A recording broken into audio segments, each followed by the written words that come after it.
Hey listeners, we're nearing the end of our 15th anniversary fundraising campaign, and we need your help to meet our goal. This campaign offers you a chance to win a unique food and music experience in one of the most exciting cities in America. Here's how it works. Donate to HRN and you'll be entered to win dinner for two and 2 tickets to a concert in one of 8 amazing cities: New York, Los Angeles, Philadelphia, Nashville, Las Vegas, Charleston, Ardmore, Pennsylvania, and Asheville. All donations support our work educating food system storytellers. And when you donate, you can choose one of those cities and you'll be entered to win dinner and 2 tickets to a show. So help us reach our goal and enter to win dinner and a show in the city of your choice. Check out heritageradionetwork.org/15 to donate and enter to win today. That's heritageradionetwork.org/15. Thank you.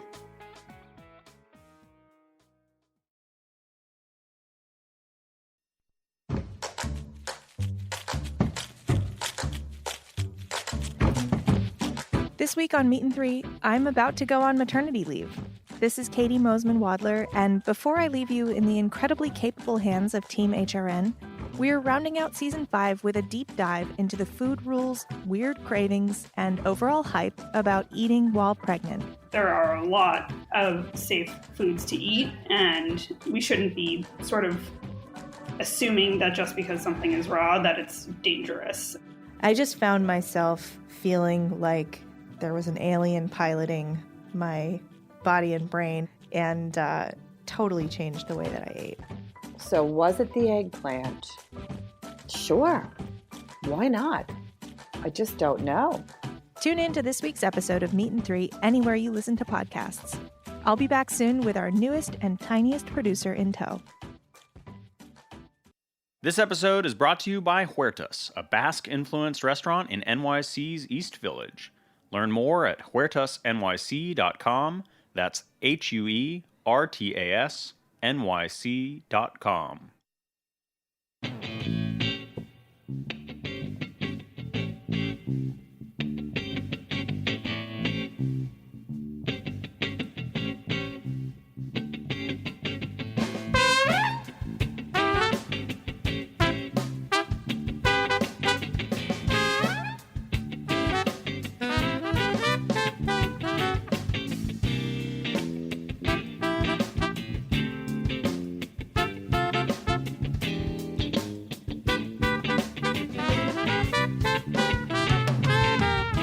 Welcome to the Grape Nation, your weekly wine journey.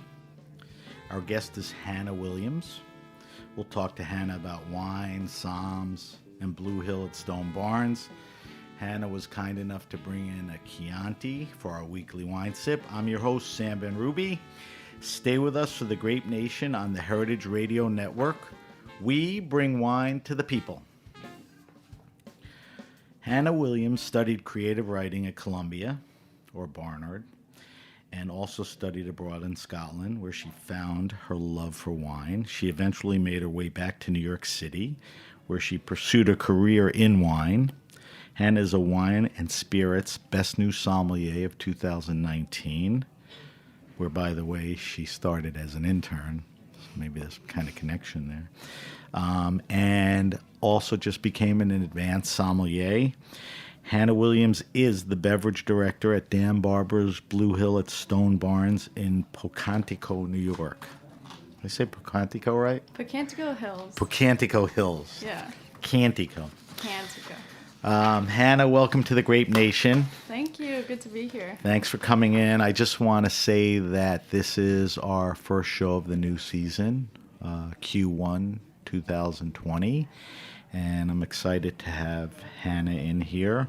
Thanks for coming in. Thanks for having me. So let's get people to know a little about who you are. We ask everybody about their journey in life and wine that got you to where you are, which is the beverage director running the program at Blue Hill, which is Dan Barber's northern outpost of not Stone Barns, of Blue Hill. Yes. At Stone Barns. Yeah. So take me up to the current.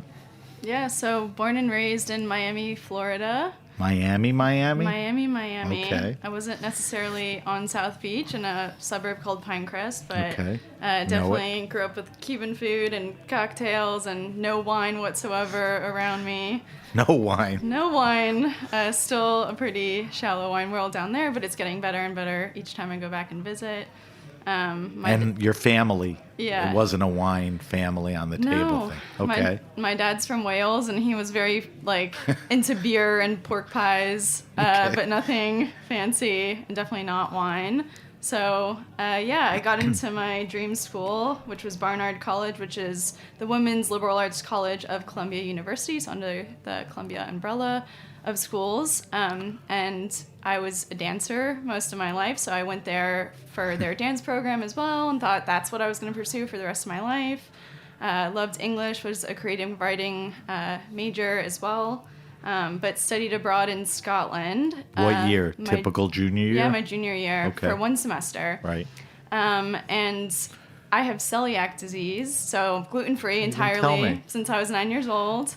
It's actually a problem when buying the beer, for the beer program at Blue Hill now. But yeah, never had So beer. you're not asymptomatic. You No, eat yeah. it, you feel it. Yeah, very Okay. much, kills me. Okay. Yeah. So my whole life been gluten-free, but not because no carbs, truly. Like not paleo like me, No. which is trendy and Oh, that's cute, yeah. cool or whatever. I don't Yeah. eat gluten. Go ahead. No, Sorry. really don't eat gluten.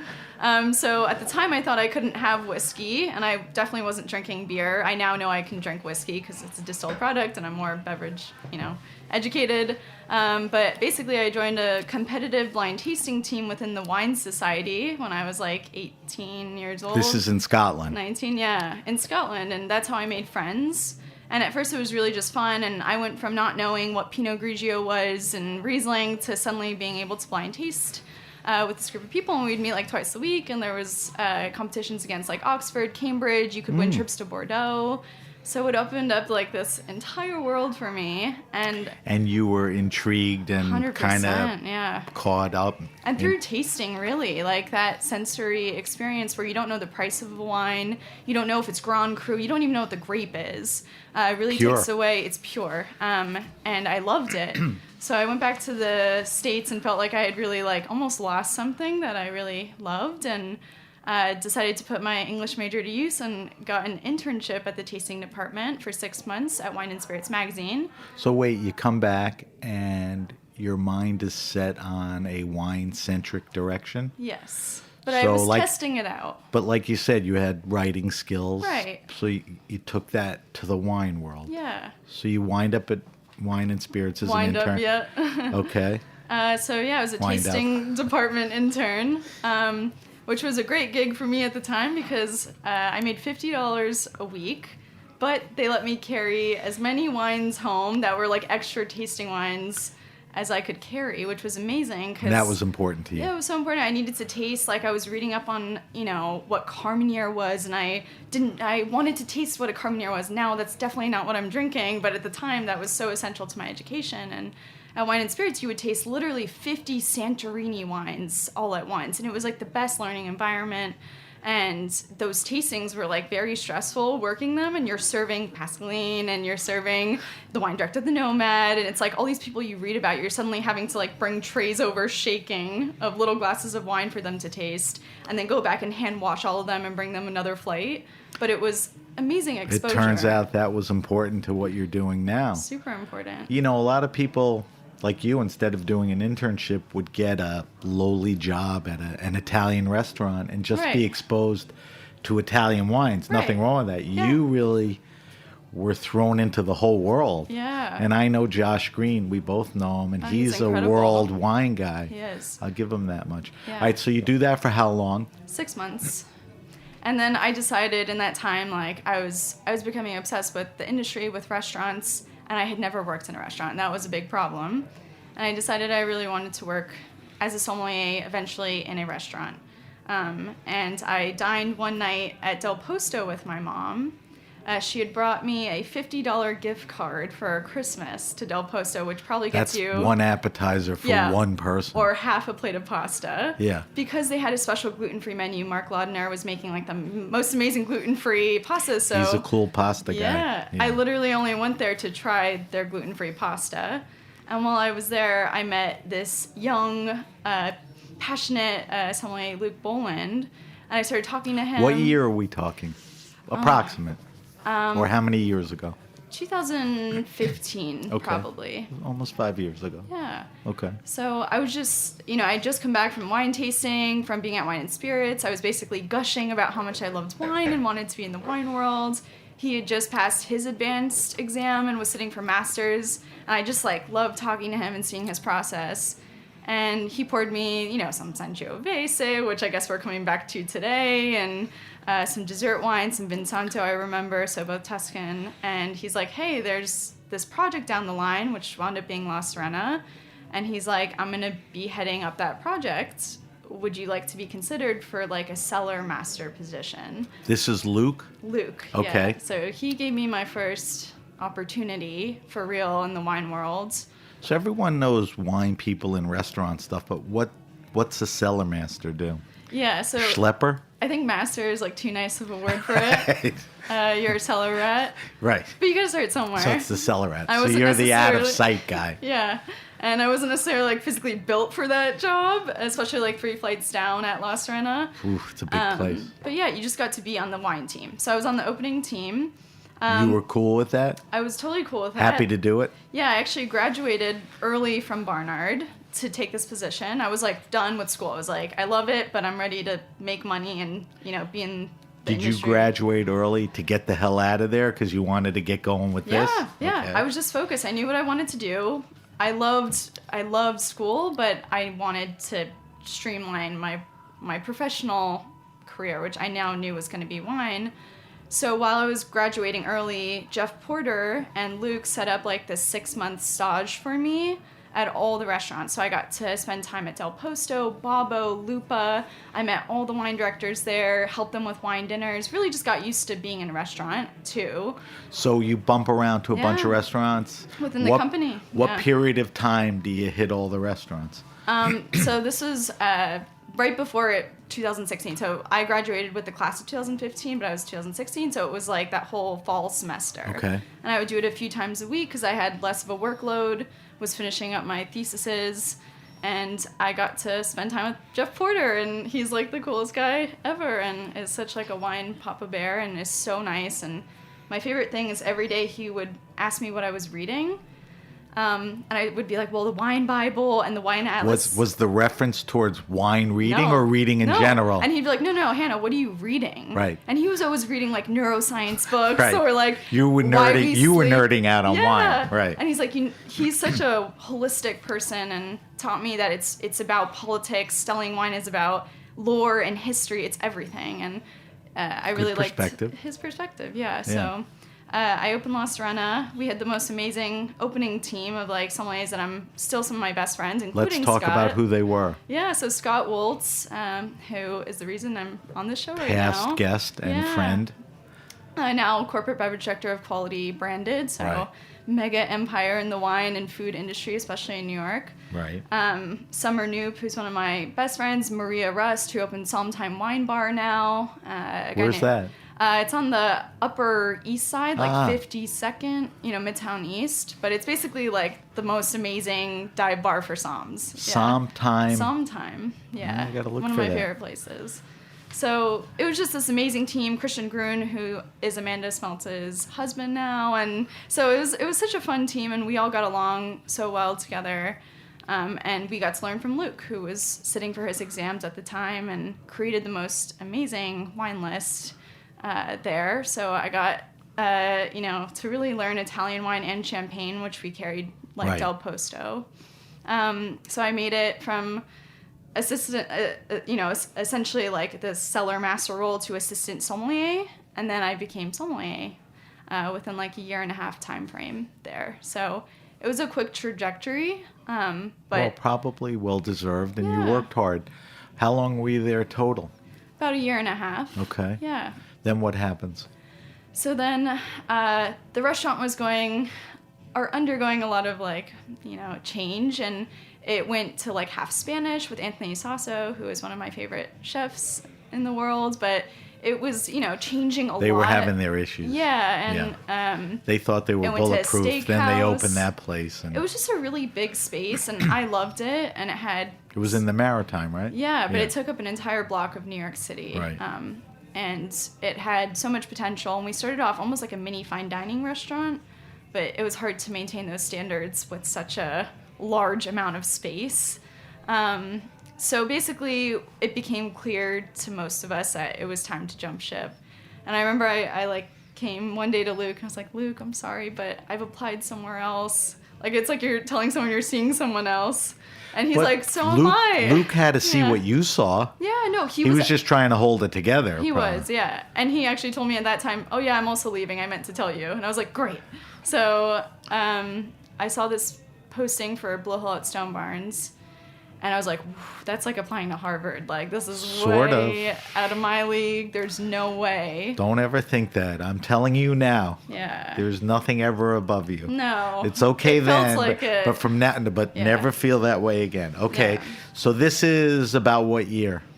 17? Yeah. Okay. Yeah, 17, I think, 2017. And so I'm like preparing for this interview. I knew one of the somms, Charlie Berg, who was a former sommelier there under Charles for a few years, and he recommended me.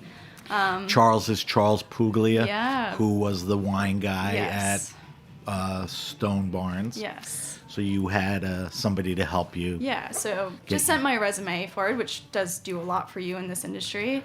And I went up there, and it was a snowy day, a snowy Sunday, I remember. I got there at like 9 in the morning, and most of the staff was not coming into work that day because it was so snowy. It was like an actual snow Because day. the restaurant is in Westchester on, I think, an old Rockefeller estate or Yes, something. Yes. So it's the not like a farm. corner New York City restaurant. Nope, it's quite difficult to get to, Right. especially It's a when it's schlep, snowing. as we call it. It is a schlep. Yeah. So basically, it wound up being like a 9-hour interview. It was such a long interview that my parents embarrassingly called the front desk because they thought something happened to me. Because I was like, that's the worst way to end an interview is your parents calling to check in on you. But No, that's actually no, sweet. it was cute. But yeah, it was a very intensive interview. But was it all talking, or he wanted you to taste, or No. look at stuff, or Charles is like one of my favorite people. He's the nicest guy. He was wearing like a Taco Cat shirt while interviewing me. It was the best thing. But I met with, the GM, the AGM, everyone. And then they had me stage because they're like, you're already here and it's far away. Do you want to stage? And I was like, great. you won him over early? Yeah. Why would they keep you there? I don't know. They hire you on the spot? Well, they sat me down to eat, which was very unexpected. And I had only Well, it had... was dinner time by the time you were It done, was, right? but I was so nervous. Like, I had only had a bowl of Cheerios at like 6 a.m., but I was like forcing down Brussels sprouts and whatever they put in front of me because I know they were showing chef my, what I ate and what I didn't. And they're pouring me wine, and I'm like, oh God, but... Empty stomach. They poured me, then William Carroll, who was the head sommelier then, came over and poured me 1845 Delaveris Madeira to finish. Jesus. And I was like, okay, I should work here. Decided, after that. It was incredibly generous. And basically they told me I had to move closer to... They didn't want you stuck No, in the commute. no. And you were okay with that? I was okay with that, but I had just signed a lease, actually, at Jane Lopes' old apartment. Not convenient. Yeah, it was not convenient, and I But felt very that- bad about that. Yeah, but I knew Too that good this to- was. Yeah, you have to make do. I agree. So I gave up everything. I moved to Harlem for the time being. I bought a car, which I'm still paying off, obviously. But again, all worth it. And you do have to sacrifice for things like this that come along. So you get there as a Yeah. som, right? Yeah. I mean, you're a bona As a fide som, som now. yeah. And you're working the floor. Yeah. And this past year, tell me what happened. Yeah, well... There were some changes in personnel. Charles left and all yeah, that. Charles left. But tell me, you went from som to what, when? Yeah, so I became head sommelier over a year later.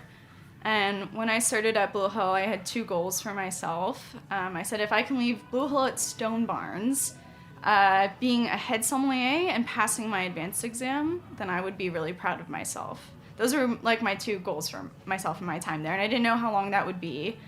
But I did become head sommelier, and it was an incredible accomplishment. And it was great. So, when you're a head sommelier, you're effectively more part of the management team. You're definitely a leader in the restaurant, even more so than before. You have a lot more responsibility. That also coincided with me wanting to pursue my advanced exam. I took it first in St. Louis and did not pass theory. And then I took it again in July, this past July. So I gave myself a little bit more time. This is the advanced, right? The advanced, and I did pass. But it was a lot of work, especially taking it a second time and totally reorienting yourself and your brain. And I want to talk to you about that. But let's finish up the chronology thing. So is head sommelier same as beverage director? No. All right. So when did you become beverage director from head som? This October. The first week of October. So you recently went from being the head som because the beverage director left, yes. and you are now the beverage director. And I rarely do this, but how old are you? I'm 25. Okay, so you're 25 and you are the beverage director at Blue Hill at Stone Barns. Yes. Which is, that's why I asked you. It's pretty impressive. All right, so you were alluding to this, and I'll take it forward. 2019 was a heck of a year. Yeah. All right, let's talk about that. You passed the advanced som, and you were also, it's kind of funny and sweet, you were named Best New Sommelier of 2019, which Wine and Spirits does, and that's, where you interned. So congrats, Thank you. To a great year. I mean, you really need to enjoy that, but I know you want to build on it. Do you have aspirations to get your MS? I do. Why? I think for me, it's a structure that really works. I love academia after being in the Columbia community. So the whole thing about getting there doesn't freak you out. The studying and I think the self-discipline, the way you figure out how you study best, that community is so strong, and I've had such amazing role models that I've seen go through it, and I know it's not for everyone, but it really works for me, and I love achieving something like that, and so it's good goal-oriented. it is goal-oriented. Do you think that for your career, forget the goal-oriented and what you could learn and that you probably have the discipline to get through it. Yeah. Do you think you need it for your career? I actually don't. I don't mean that in like a No, I mean, I sat with ego-driven Jane. way. That's, listen to the Jane Lopes show, and did, you'll get the whole thing. I'm talking to even the audience. Yeah. But, she's off of that now, but 100%. you're in a different position. So your reasons for getting it are personal. It's personal, and I think that's how it should be. If not, it will get to you. I think it used to directly translate more into, certain jobs, but I think there's a way you can achieve, and I have achieved a job I would have hoped to have with that title. You kind of got it before you became an MS. So it's what Jane said, it's achieving mastery, and that's for yourself more than for other people, or sometimes even more than professional pursuit, Right.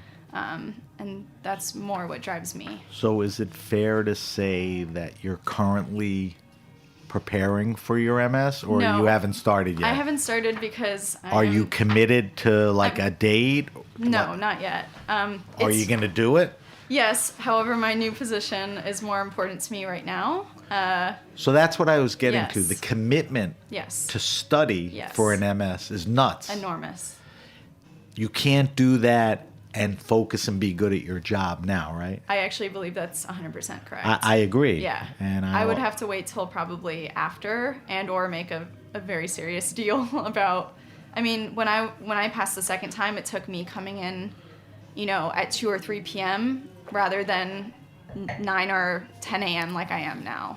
So you need your work to support you almost in that pursuit, and you need a job that almost starts to feel like your part-time job, because your full-time job is studying. So what does that mean? That could be a year, 2, 3 years, or indefinite? You don't know? Indefinite, I think within the next 5 years, for sure. But I'm also in no rush. I like hearing that. Yeah. It shouldn't be such a thing that you have to stop everything to do it. Because you're where you want to be. Exactly. And where you should be. 100%.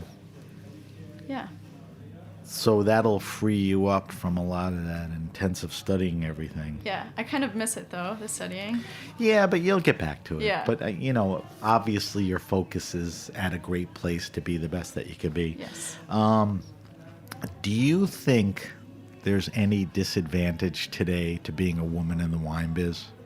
Do you feel or sense anything?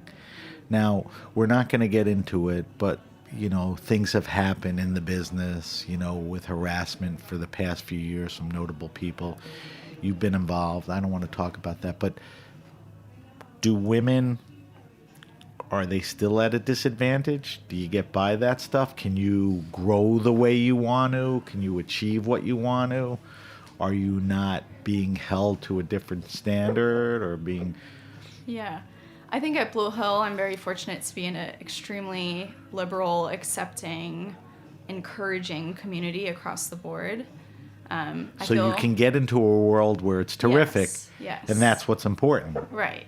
And that's why I'm thankful to work for like a very family-run operation where you have very strong, capable individuals at the top. That's not always the case, though, and I feel very sad when I see a lot of these stories come up where women are not safe. Do you still, it's not always about what's in the papers. Right. Do you still talk to people or hear where, I wouldn't say rampant, but still persists? I mean, it does for sure. I think also just being in the service industry is particularly hard because you are there to serve people in hospitality, and sometimes that gets taken advantage of. I've encountered more situations that are like someone says something inappropriate actually since becoming wine director, which is a really weird thing.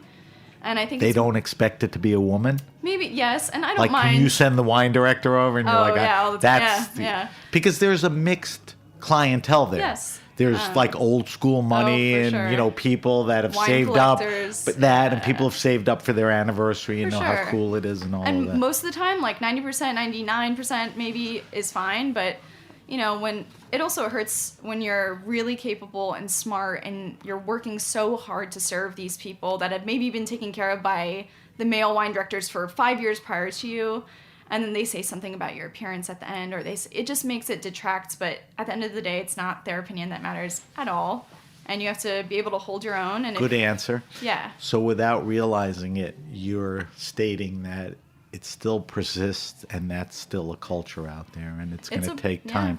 Do you think there's any issues with advancement, continued harassment, and even ownership if you want to own a restaurant or something?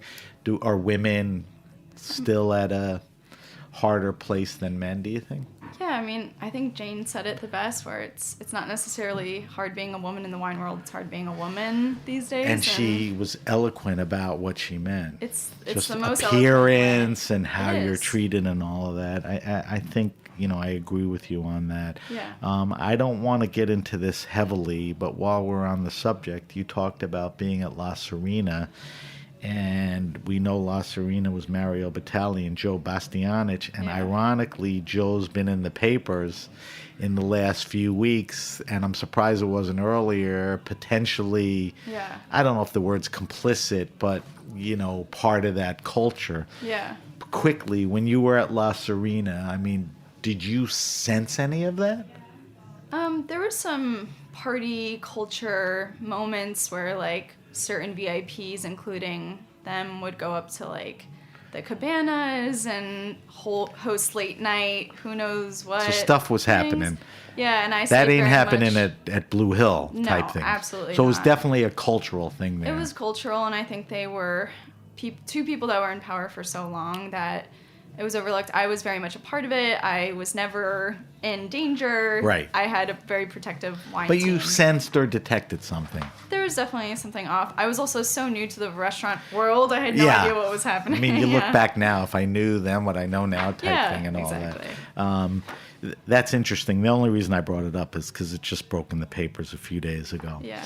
All right, let's get off of that. I know you love champagne. I know you love Barolo. But I wanted to get your take on, forget about Blue Hill for a second. What's exciting Hannah as far as regions, varietals, wines? Yeah. I mean, of late, Is there stuff you've kind of fallen into that you like? Yeah, the still white and red wines of Champagne. So Côte de Champenois wines. Josh was on here in December and Yeah, brought oh, still yeah. champagne. I'm like, So Josh, this is crazy. like so out there. I know. Because you got to taste But them. it's so classic. It's It so is good. classic. He All just right, had so an that- amazing article about that. Yeah. That's a good one. What else? Corsican wine.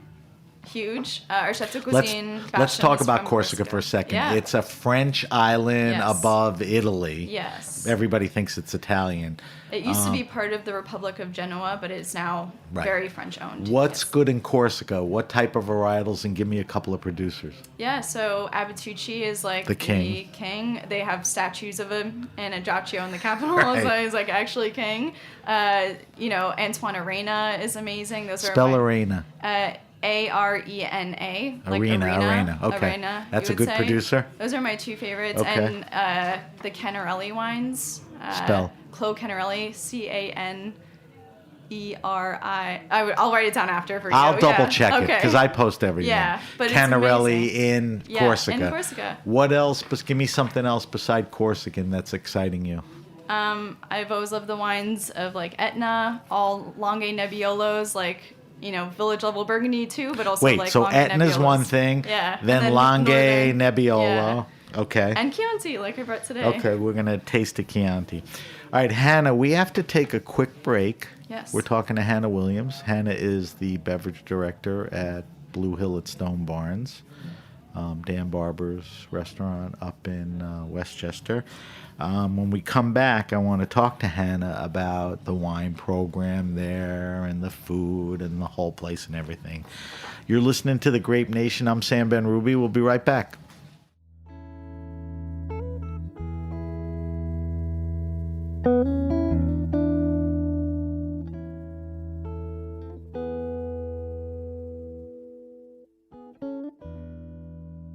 This episode is brought to you by Huertas.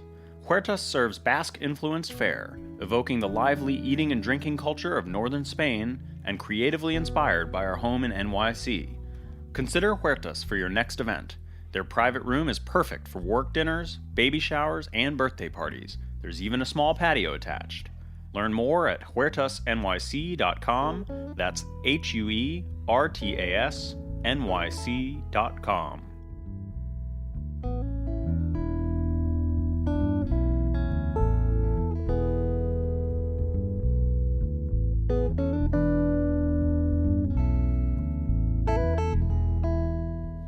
All right, we're back. We're back with my guest, Hannah Williams. What's Hannah Blair Williams? Is Blair? My middle name. Okay. I see that all the time, but People write my full name for some I reason. opted and- for Hannah Williams. Yeah. That Blair thing. I don't know, married, not married, middle name, No, yeah, not adopted yet. name or whatever. All right, Hannah, let's talk about, there are a lot of reasons that were interesting to me to bring you on the show, and we talked about a bunch of them, but certainly a big part of it is what you do and where you do it. And that's heading up the wine and beverage program at Blue Hill, which is really a storied story, that whole thing. So Blue Hill's not your typical restaurant, No. downtown or uptown, starting with the chef. Dan Barber we're talking about, is not your typical chef. In your mind, why is Blue Hill Stone Barn so unique? It feels like working at Hogwarts. Why? It is a magical, isolated, place that is truly on a farm. So Stone Barn Center, we're located on that farm, which is an old Rockefeller family property. It used to be like the old dairy barn and hay lofts for the Rockefeller family that lived at the Kaikit down the street, which is still there. Right. So the whole town of Pocantico Hills was essentially people working for the Rockefellers. It's an incredible amount of history to be around. So Like- that's unique. Yeah, being on an actual farm is breathtaking every day, especially if you're driving from the city up to this like quiet, serene, isolated place. So Dan and his brother have a farm, I think, in Yeah, so the original Blue the Hill Berkshires farm. Yeah. or something. So the idea of having land Yes. at the restaurant, Yeah. I think when they started, It's integral, yeah. they started a program. Do you know, or is there a story why or how Dan was brought up there? Yeah, so they were looking for a chef to essentially open a restaurant and run the restaurant there. I won't say exactly who else they had interviewed, but some of the highest people in this People New we York, all know. Oh yeah, of the Okay. big restaurants. And Dan allegedly was running a catering company at the time, and he just said, "Let me cook for you." And he did once, and ever since then it was history, and he essentially won this slot. So when you said he was running a catering company, Yeah. did this precede the Blue Hill downtown? Yeah, he was doing, it preceded it. And then Okay. he opened Blue Hill, New York, which was actually first. And then he got Blue Right. Hill at Stone Barns. Stone Barns is the Stone Barns Center for Food and Agriculture. But just think for a second. So he got up to the Westchester location before he had the New York restaurant? no, Or no. He had Blue Hill in the city. In the city, okay. Which Jason Cho, my friend, runs Right. now. Right. And amazing person. And then he opened Blue Hill at Stone Barns. So that's the story, Yeah. because it is a unique place in that sense. All right, so the menu there, Yes. which you obviously have to deal with, is so fluid and so seasonal, and I guess it's so atypical because There's no menu. Well, we'll talk Yeah. about that in a second. And Dan is like this no waste guy, plus farm to table and all that stuff. First, we'll talk about that second, but first, do you sit with Dan about the menu and the food to figure out, wines? Even though you inherited a big wine cellar, and we'll talk about what influences you had on it, do you talk about what he's serving or the seasonality? Yeah, we taste every night. You do? We taste food with our chef de cuisine, Bastian, and Chef Dan. It's really important. So every table gets a new menu. So it's very challenging on the wine front if you're doing wine pairings to essentially create a new pairing for every table if they opt to do that. The dishes are never what you would expect. You usually hear one ingredient, kohlrabi, or brassica, or cauliflower. What pairs with that, right? And one, what pairs with that? Two, whatever you think the dish will be, it'll be something crazy like a milk brined ham hock cabbage. Like, Oy. you could never imagine what actually comes out, and it's incredible, but it keeps you really on your toes, which So I every love. night is, like you said, something different. Yes, every table, every night, every day of the week, it's something different. And because of the type of chef he is, and you just probably rolled off 4 or 5 things, Yeah. the ingredients are just not typical, Nope. Things, and Yeah. are probably hard to pair with, right? This is why I laugh when I sit for the exams in the court, because they ask you about pairing with very classic dishes. Yeah. What would And you- my brain has lamb been shank. trained. Exactly. I'm like, Yeah. I wish I could just pair with a lamb shank. You get beef tallow aged beet steaks, and it's wild, but it keeps you so inspired, and you can never slack because there's no way you could guess a pairing for some of these things. So let's talk about the process for a Yeah. second. So I'm guessing you have a very mixed clientele. It's a famous restaurant. It's sort of upscale. It's not cheap. I'm sure there's regulars. I'm sure Yeah. it's a destination thing, anniversaries, birthdays, and all that. Certainly. There are people that are going to come in and drink what they want to drink. And then there's going to be guys like me that say, hey, Hannah, you're the boss. Yeah. What's on the menu tonight? Yeah. I won't tell you. What I know, but But what yeah. pairs with that? Exactly.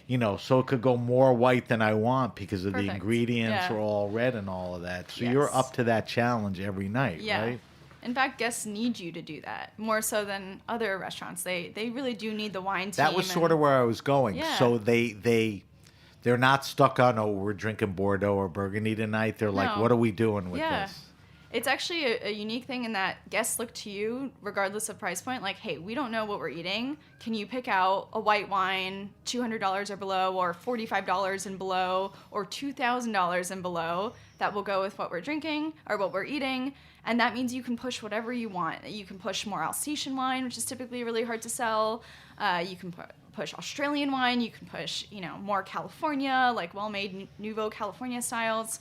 It allows you to be very much a part of that creative process. So is that, I love that. But Yeah. on a typical night, Yeah. is that a good chunk of the customer? Yeah. That defers to you? Yes. That isn't like, oh, No. send me the guy who knows wine and here's what I want? No, They yeah. defer to you? They defer to us, and I think, like you're talking about the typical customer, or guest, as we would say, but I feel like the typical guest is actually really fascinated, curious, and has a lot of intention about being there, because this is not a restaurant you can just walk into. Right. It means that, I mean, we They're have thinking 300 about people it. on a wait list every night. Like, you've really planned this out if you want to be there. Wait, say that again? I mean, we have like 300 people on a wait list Every night? Yeah, and So this is like you got to jump on 2 months in advance, it's call very in. planned, but also you have to physically, take an Uber, take the Metro North. So people really want to be there. I find it amazing how welcoming, and you want to be there as their friends, not as like a very serious Hospitality's a sommelier. big deal. Yeah, you want to be welcoming. You want to make them feel comfortable. And my favorite thing is when they just trust me and say, pick out a few bottles to go with our menu. I love it even more than the pairings because it's a little more creative. So this wasn't even on my question list, Yeah. but is by the glass important, or it's more Yeah, we like, do. can you sit with a meal and say, listen, I don't want to Yeah. drink bottles, let's pair by the glass? Yeah. I know great restaurants have cool by the glass Yes. stuff. Is that important to It's you, and it's huge. available? Yes. Like, you'll get stuff by the glass that you won't see anywhere else We put because all, it's Blue Hill. Yeah, we put allocated wines. We'll Okay. get one case of Jean Foyard, Côte de Pie Morgon. That's on by the glass. We had Rouleau. One of my favorite wines. Bourgogne Blanc on by the glass. There you go. We You try to talking make it my really language. fun so we can curate that for people, and we change it almost every week. You're talking my language. Yeah. All right, so let's talk about the wine list. Yeah. All right. How big? How many different selections?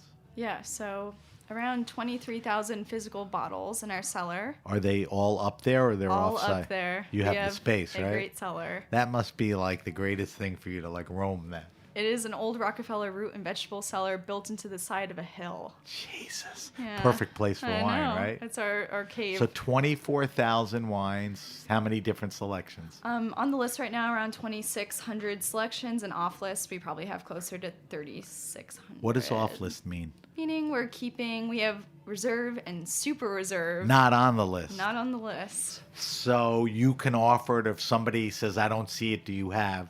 It's Yeah, there. usually I'm doing that, and we were doing that prior with things that are like current release Burgundy that are like not ready to drink, so 17s, even 16s, and we like to wait because we have the space and the time to do so, to wait 3 to 5 years before putting them on. Right. When one, they're ready to drink. Two, everyone's gonna be like, you still have, this and this. That's great. Yeah, so we 'Cause- just create case stacks of them, and we wait instead of just putting it on the list for sake of You have the SKUs. space. Yeah. And probably the budget to Yes. do it. Yes.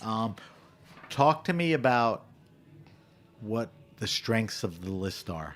I've Yeah. looked at the list. I mean, I've Yeah. scrutinized it, and I could answer the question. Yeah. But I want you to tell me what's there when you walk in. There's an Yeah. abundance of. Abundance of Burgundy.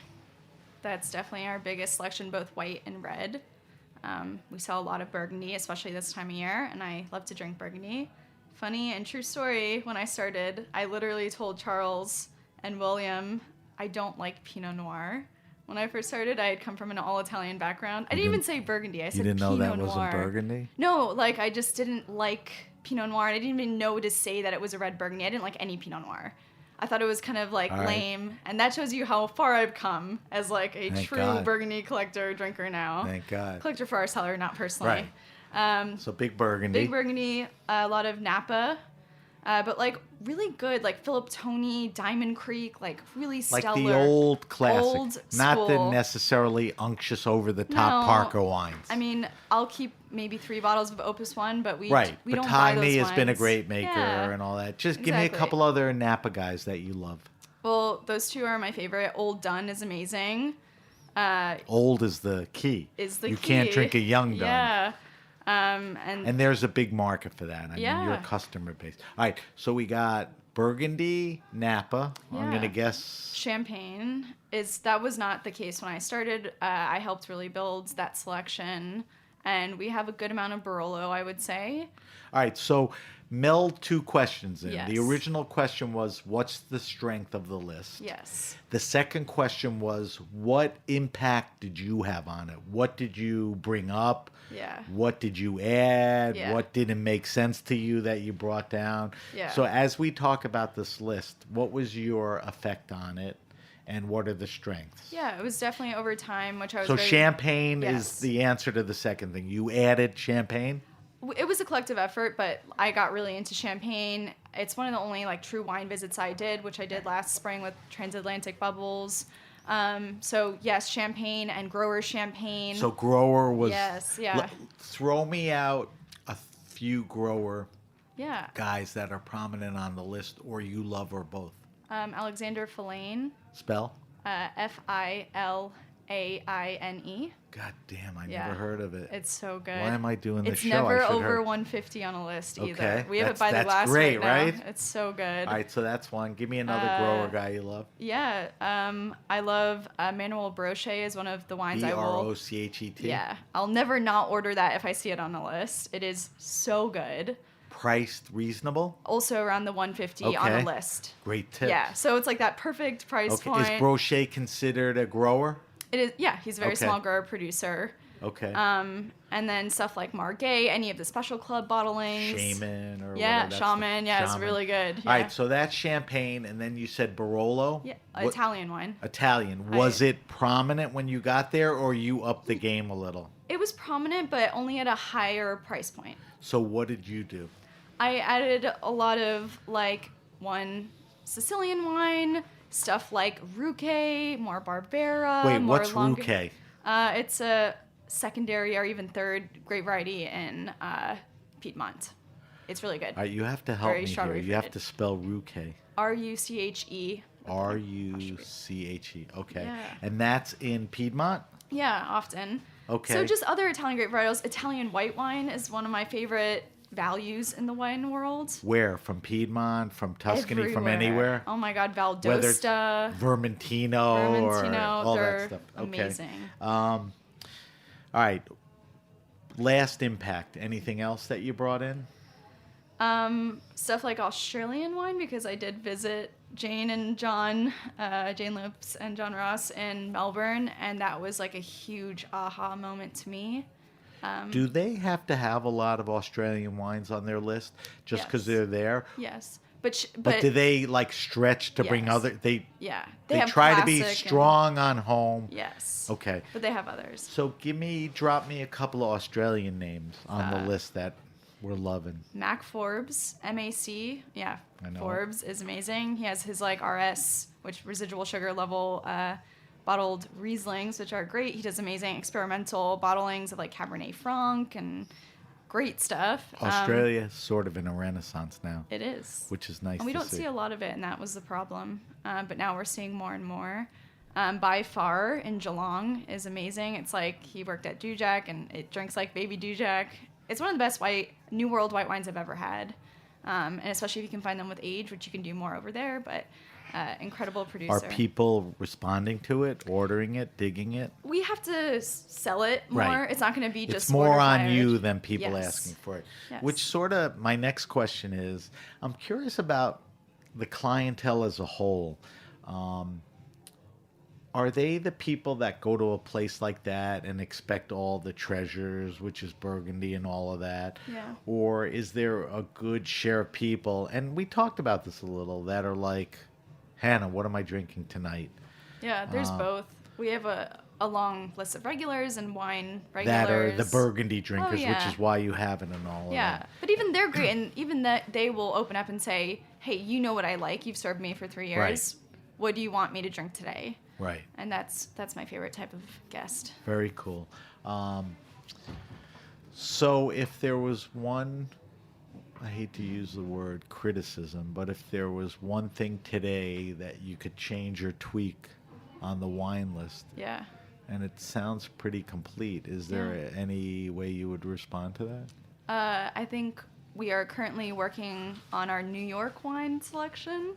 Which is a good upside. It is. And there's a lot of great producers, and it's just a part of the list that we haven't bought for in the past year, and it's dwindled down. I think we have more Australian wine than we do New York wine right now, and Are you that's bad. content leading that charge, I or am. it's more of an effort than you want it to be? No, I'm totally content, and I love the Finger Lakes. I've been there a few times. We worked with, Master Christopher Bates, who's amazing, and we did a Verjus harvest with Blue Hill with him last year. It's just something that needs more attention. And So, last question, Yeah. and then I have to subject you to our wine list. please, When you talk about New York, yeah. are you thinking like 80% Finger Lakes and 20% Long Island, or I think there's interesting things everywhere. that's too diplomatic of an answer? Answer the friggin' question. I definitely, steer towards Finger Lakes, but not necessarily just Riesling. The Pinot Noir, the Lembergers, the Cabernet Francs of the Finger Lakes, like cooler climate red varietals, are really interesting to me.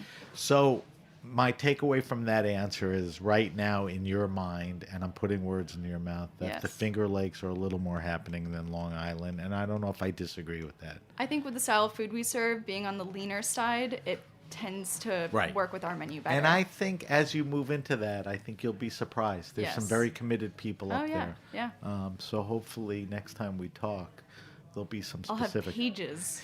Well, of not New York pages, wine. but just good representation. Yes. All right, Hannah, nobody leaves the Grape Nation without answering our wine list. Our wine list is a list of 5 questions. Sure. We ask the same 5 questions to everybody. Okay. We post them. It's fun to see what people like you that have an exposure to a 24,000 bottle wine cellar Yeah. and have taken, your life's effort towards wine, what you're drinking. All right, so you may have answered this a little, but let's tweak it. What are you drinking now? What's in your fridge? What's on the table? What's seasonal for the restaurant, for Hannah? What are the few things you're drinking? Beyond, Côte de Champenois, the village level Burgundy, I would say, white and red. And Give then me 1 or 2 good village level Burgundies. Anne Boisson, Benoit Ant. Wait. What's Busan? Is that a region? No, a producer. That's a maker? Yeah. B-O-I... Boisson, I believe. Anne Boisson. She has amazing Aligoté and Bourgogne Blancs. Okay. Basically, any producer you want to drink that's super expensive makes an amazing entry-level Bourgogne Right, Blanc. which Yeah. is what I drink. Yes, same. So, All right, so Busan, and you mentioned someone else? Benoit Ant, Spell Ants. E-N-T-E. E-N-T-E. Okay, Yes. I'm going to post those. Yeah. What else? So that's Burgundy Bourguignon. What else are you drinking today? I love the Berlotto wines. I was about to bring one today. The So- Berlotto from Piedmont. Yes, they make- Burlotto. Yes, exactly. Terrific stuff. They make Freja, Pella Verga, Longue, Nebbiolo that's never over $20. I am a And fan. They're so not that good. easy to get, They're though. not. That's the problem, Yeah. but you're right about that. Yes. All right, good on that. Favorite wine and food pairing? Not something you eat every night, but like a few times a year you go, man, Yeah. this and this are rocking. What is it? That's easy. That's easy. Wow. Cool Ranch Doritos and Egon Mueller Schwarzhofburger cabinet level Riesling. That is awesome in the sense that that is the alternative answer to fried chicken and champagne, Yeah. right? Yeah. That is a good one and a first time ever on the show. Yeah. It's, okay? Please try it. It's great. Or just Spate Riesling. Like I don't know. said, Yeah. I post everything, so when I post this, take Hannah's word on this and give it a shot. It's worth it. I know you're busy. I know you're in Westchester, but Yeah. talk to me about favorite wine restaurant and or bar that's doing it well. Great wine list, great vibe, great Yes. place to hang, good knowledge. One that's underrated is Popina in Brooklyn. Not underrated. Yeah. A favorite of the industry. It is so great. So Popina in Brooklyn. Maialino at Corey Holt is the most amazing sommelier. Maialino, great champagne, right? Yes, great champagne, And great red, anything, great Right. everything. Yeah, especially with the pig face. If you order it, it's Right. great. Corey's one of my favorite sommeliers. He's like a sommelier. Like Right. it's like that's the person you want to serve sommeliers. That place has chugged out some sommeliers. Oh, 100%. Yeah. Give me one more. And Nice Matan. Arvid? Yeah. Or Aviram. Right, Aviram. Yeah. I'm thinking Not of Arvid Arvid from- Rosengren. yeah, I like just saw Aviram reference. at the wine Yeah. and spirits. He just got Yeah, married he just in got married in Florida. Miami. That's right. And he was back on the job last night. Such for him. a good wine list. Yes. Yeah. My buddy James Molesworth, who's a guest, Yes, loves to yeah. hang there. All right. Favorite all-time wine? Used to be the most expensive and rare. What's an important wine to you? Salos. Salos Champagne. Why? I think it defies what wine can be and what wine is. To me, it's not a champagne. It's not even a still white wine. It's its own thing. It's the first wine I It's fell like in a love cult with. or something. It is, and I stand by it though. It's something I've always really loved. And Do you have a specific like initial or what? Is there some bottling that you love? Yeah, Cote Ferrand, which is one of their Ludites. Okay. It's a Solera that used to be called Contrast, and it was started in 1994, which is my birth year. So I consider it a birth year wine, even though it's a Solera system wine. And I think it often outdrinks the Substance and his other wines. I'm not sure if I remember this, but is there a lot of Salos on your list? We have a whole page of Solos. I wasn't sure if it Yeah. was you. When I looked at it, it's like Salos. I think we have the go, most in New yeah, York. could be. I wanted to don't make sure know that if was that's you. for sure. I think company might be I second. envy you. Yeah. I should throw you out of here now. Yeah. All right. Last thing, and you should be able to answer this because we got to end the show with our taste and then get out of here. For sure. Recommend best wine, $15 to $20 retail. Give me a red, give me a white. Unfortunately, you've aged me because my kids are your age and they're going to. So you're in the business. Take yourself out. But they're going to a party. Yeah. They can't bring a crappy $9, $12 bottle and they can't afford 40. Right. So what are they rocking with for like 15, 18, 20? Yeah. You can give me a category, a maker, whatever. Give me a red first, give me a white. So white, I would do Domaine de Ardoisière, coming from the Savoie. Domaine d'Ardois. Ardoisière. I'll spell it for you after. It's quite a Okay. It's quite a name. People won't know unless we spell it. Yeah, so they have different higher level bottlings, but they have one called Celice coming from the Savoie region of France. It's based on the Jacques Hare grape. It tastes like Chenin Blanc, has a bruised fruit, yet Malden sea salt quality to it. It is incredible. It's a wine that pairs with almost everything on our menu right now, and yet is extremely affordable. Spell. What, Ardoisière? I'll do it after. It's right. really a... I gotta write it down. Yeah, 'cause I gotta- will. All right. So what's my? Was that the red? No, that was the That white. was the white. I'm not paying attention. Yeah. Give me the red. Red, I would do... Harder, right? Yeah, it's harder. In that price range. I mean, I think some of the Jolie Lade wines that are being made in Sebastopol and Sonoma From Coast California? are... I mean, I don't know Do if it's they exactly come in at that point. price? But Yes, I think so. not exactly. But leaning towards Yeah, that end. They're it's- not $41 No. or 37s. They're 28, 30. I think so. 24, I don't know what retail is pricing them at Which because they're Jolie coveted. Lade? They have an amazing Gamay from the Barsodi vineyard that's like lights out. They also make a great Trousseau Noir. This time they put like Val d'Agay in it as well. But so fun, quaffable, drinkable, a good approach to like natural tendencies, yet not fully natural wine. So it's a home run for everyone. I'm a fan of Pax and Yes. Patrick and those Oh guys. God, they're and amazing. all- They're making such good wine. They're, Yeah. communal wine. For and sure. Jolie Lade is, they're making great wines. All right, good job on that. Like I said, we're going to post it. We have a couple of minutes left, so we got to buzz through this. Yeah. I didn't do this in vain. Every week we taste a different wine on air for our weekly wine sip. This week I said to Hannah, bring something cool, reasonable, and accessible so that we could talk about it and that you guys can go out and get it. So Hannah, you brought in a 2016 Val della Corte Chianti Classico. Yeah. Tell me, you love this wine. Tell me a little more about it. So Val di Corti, Chianti Classico is probably not the first thing you think of when you think of cool wine anymore. Why? I think it's gotten a bad reputation for being in like fiascos and big jugs and just being a cheap mass-made wine. This is so good. It's super lean. This When you vineyard's say saying- lean, what does that mean? so it's not beefed up with alcohol or tannins. It's not sloppy. It's All the used- good qualities Yes, are there. it's almost like a Burgundian approach. I hate to always compare things to Burgundy, No, but that's a good... it's fair. And this vineyard site actually faces the Pergola Torte vineyard site from Awesome. Montevertine, one of the great wines of the world. Awesome. And to me, it's very reminiscent of that. I like Montevertine. I like Yes. Pien di Cipolla. I Oh, like so Villa good, Pergola. yeah. So this is like in that and name. this is so affordable. It is crazy. What are we talking? 24, 27 Yeah, bucks? like I would say 23 to at most $27 retail, depending on the store. It's currently at Astor Wines. I think Chambers has it. Italy Wine Shop. You can order a case. I know I just did. So Hannah paid attention when I said accessible. Yeah. All right, let's do a quick evaluation. Color, color, like a nice garnet, clear garnet. Yeah, you fading know, to like a deepish. brick orange rim. Yeah. Nose, give me Yeah. your descriptors. Smells like sun-dried tomatoes and Really? plums and balsamic and a grandfather clock.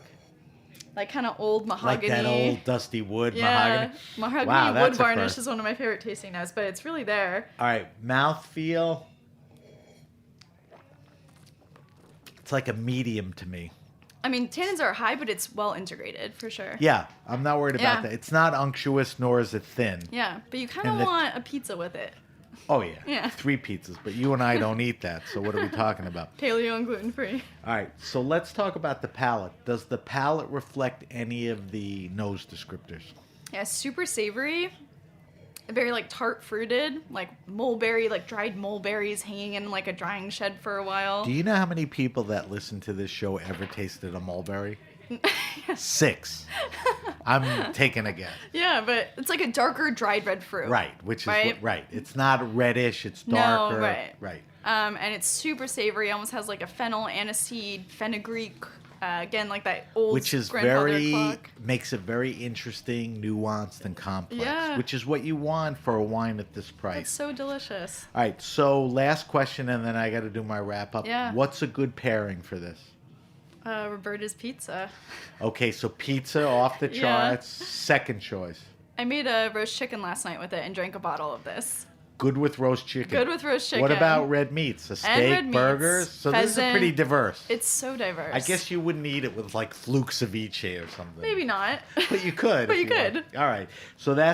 So Hannah curated this wine. It's the 2016 Val della Corte Chianti Classico. Yeah. Pretty readily available, and Hannah mentioned a bunch of places.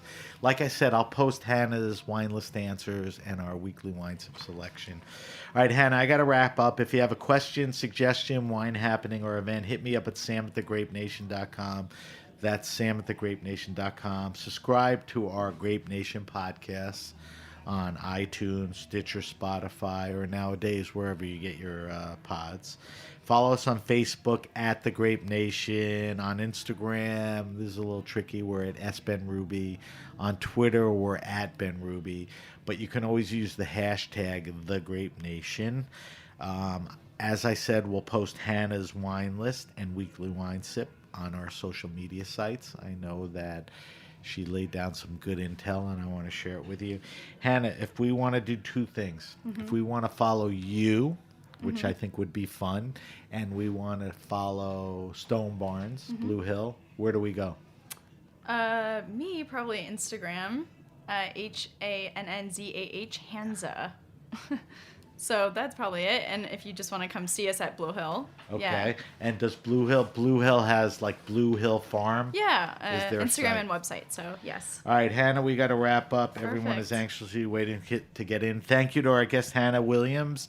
Thank you to our engineer, Amanda, and everyone at the Heritage Radio Network. I'm Sam Ben-Ruby, and you've been listening to The Grape Nation.